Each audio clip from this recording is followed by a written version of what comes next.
Right, in this video I'm going to show you how to find the vertical and horizontal asymptotes in a rational function. So the first thing that we're going to look at, vertical asymptotes. So vertical asymptotes, remember, are always x equals some number. So to find the vertical asymptote, you have to set the denominator equal to 0. So that means we get x squared minus 9 equals 0. It's quadratic, so we have to solve by factoring. It's a difference of squares, so we get x plus 3, x minus 3. So when I solve, x equals negative 3 and x equals positive 3. So this particular function has two vertical asymptotes. Now the ones that we're actually going to graph are just going to have one because I want to keep it straightforward, but this does have two vertical asymptotes. Okay, the next type is to find horizontal asymptotes. Now remember, horizontal asymptotes are always y equals some number. Okay, so there's three different options. Option 1 is the degree of the numerator is less than the degree of the denominator. So what does that mean? Well, the degree is the highest exponent. So on this first one, the highest exponent here is this invisible 1. Here, the highest exponent is a 2, so the invisible 1 is less than 2. So when that is the case, y equals 0. In the second option, the degree of the numerator is more than the denominator. Okay, let's see how that would work. Well, the degree is the highest exponent. So here at the top, the degree is 2. Here, the degree is the invisible 1. So 2 is greater than 1. And when that is the case, there is no horizontal asymptote, so we write none.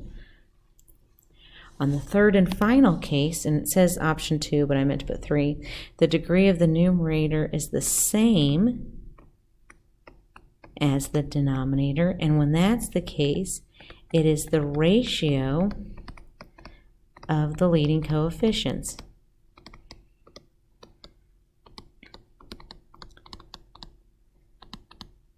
All right, well, let's see how that works. On this example, the degree of the top is the invisible 1, the degree on the bottom is the invisible 1, and since they're the same or equal, then the horizontal asymptote is the ratio of the leading coefficient, or the number that starts the functions, or the polynomial. So the horizontal asymptote on this one is 3/2. All right, let's practice them together. So we're going to find the vertical and horizontal asymptote of each one. So to find the vertical asymptote, we have to set the bottom equal to 0. So as a binomial, I'm going to factor that. So I have x plus 3, x minus 3. So when I solve, x is negative 3 and x is positive 3.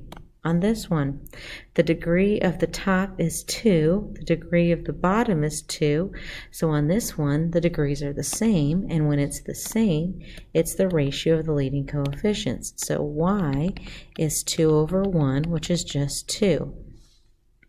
On number 2, to find the vertical asymptote, we have to set the bottom equal to 0.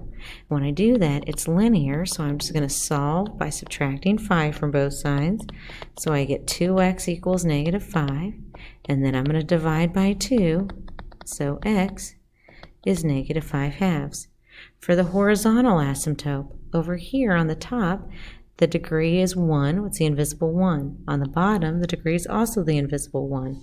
So when it's the same, the horizontal asymptote is the ratio of the leading coefficients. So it is going to be 6/2, which is just 3. On number 3, this should be a 36, but it didn't copy in. On number 3, to find the x-intercepts, I'm going to find the vertical asymptotes, I'm going to set the bottom equal to 0. And so now to solve that, I'm going to factor that.